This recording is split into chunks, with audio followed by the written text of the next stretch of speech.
Okay, we're back. This is going to be part 3 of chapter 4 on conspiracy or attempt crimes.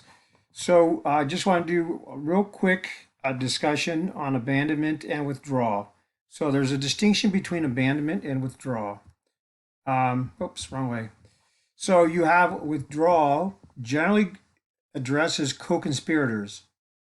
And if you take a look at the elements for withdrawal, it's talking about co-conspirators. It addresses how an individual can walk away from a potential conspiracy. The other one, abandonment, generally is addressed for attempt crimes. So where there's one person, you can have one person, you can have two people that decide to walk away from a crime. So if you have co-conspirators that both look at each other and say, okay, we don't want to do this, and they're involved in the execution of the crime, you're going to talk about abandonment.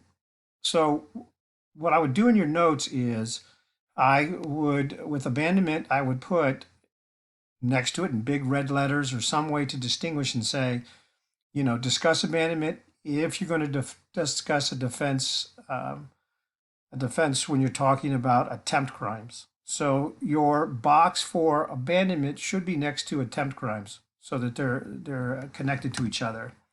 And in the same vein, you want to do that with conspiracy. You have your conspiracy box, which is an agreement between two people, some act in furtherance of the conspiracy. That's the box you're in when you're talking about conspiracy. Those are the criminal elements that you're supposed to discuss when you're talking about conspiracy.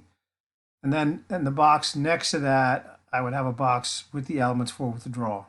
So you know that they're connected in some way. And you can remember that when you're having to look at a set of facts. There's the last slide that I want to go through on chapter 4 is on defenses of impossibility. So you have withdrawal, you have abandonment, and then there's this legal theory called the defense of impossibility. There's two types of impossibility. There's a legally impossible and factually impossible. Legally, let's start with legally impossible. Legally impossible means that by law, even if everything they're accusing you of is true, you cannot be held liable for that crime because there is an element that's missing that could never be completed. For instance, if you are trying to kill somebody, let's say that I'm at home, I find out on Thursday that my sister-in-law is moving into the house across the street from me. On Friday, I go to Walmart. I buy myself a deer rifle. On Monday morning, I park myself outside my home. I wait for my sister-in-law to come out of her house, and I point the gun at her house. And as I point the gun at her house, I realize she's sitting on the couch. And I'm thinking, I've got a clear shot. I'm just going to take it right now before she ever leaves the house. And I shoot my gun, and the bullet goes into my sister-in-law. But during the autopsy, the doctor determines that at the time that I shot her, at the time I pulled the trigger, she had already died. She had died of a heart attack. So it's legally impossible for me to be charged with attempted murder because I will never be able, the law will never be able to establish that one, that she's alive or that she would have been alive. She was already dead. So the fact that she's already dead, I was not attempting to kill a live person. This person was already dead. So it's legally impossible for me to be charged with attempted murder. Be charged with other things maybe, but not with attempted murder. She's already dead. Let me change the facts a little bit.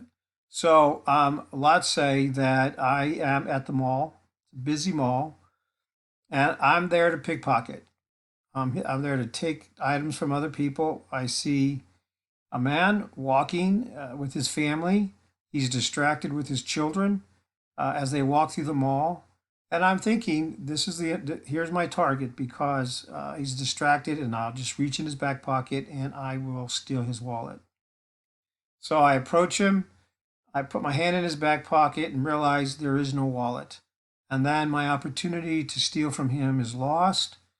And the question is, should I be charged with attempted theft or attempted larceny of the man's wallet? That is a factual impossibility. Factually, there was no wallet present, so factually, I was unable to steal his wallet. The reason it's a factual impossibility is because there was a potential that a wallet could have been there. In the other scenario, the fact that my sister-in-law is already dead, you're not going to bring her back to life.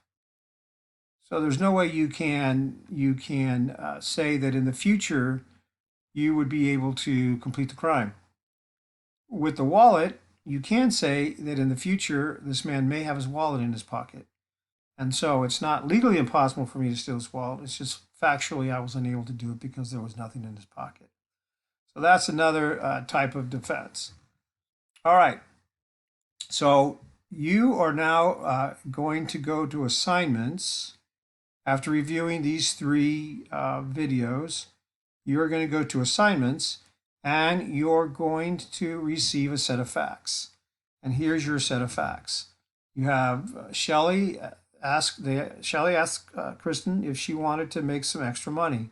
Kristen agreed to help Shelley steal cars as a way to make extra money. They rented a warehouse and purchased several tools to assist with their goal of stealing cars. One afternoon, they saw a red Cadillac driving around town. They followed the car for several blocks, waiting for the right moment to steal the car. While they are following the car, they are stopped by police and arrested on outstanding warrants. So they never complete the crime. Here's your question. You got two challenges. The first challenge is to identify which crimes, if any, these two ladies have committed. And then two, to submit a written response in answering the general question of what crimes they committed. So with each crime, what I'm asking for is a separate paragraph or a separate section for each crime that you identify. And be sure to address every element. Be sure to connect the facts to each element. And then be sure to come to a conclusion. That assignment is available starting Monday.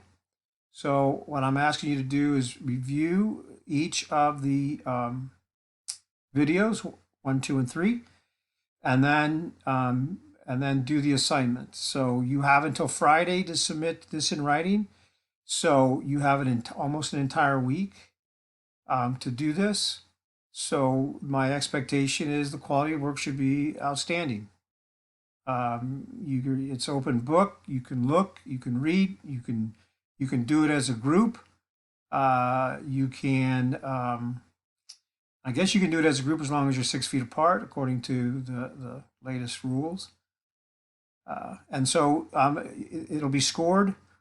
And then I'm going to give you another exercise after this one.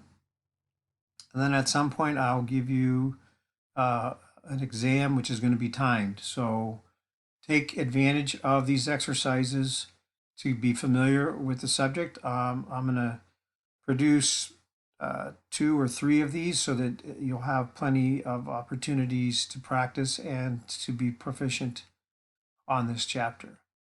All right, this video, much shorter than the first 2. Please feel free to send me an email through Canvas if you have any questions, any concerns. And I look forward to hearing from each one of you. Take care.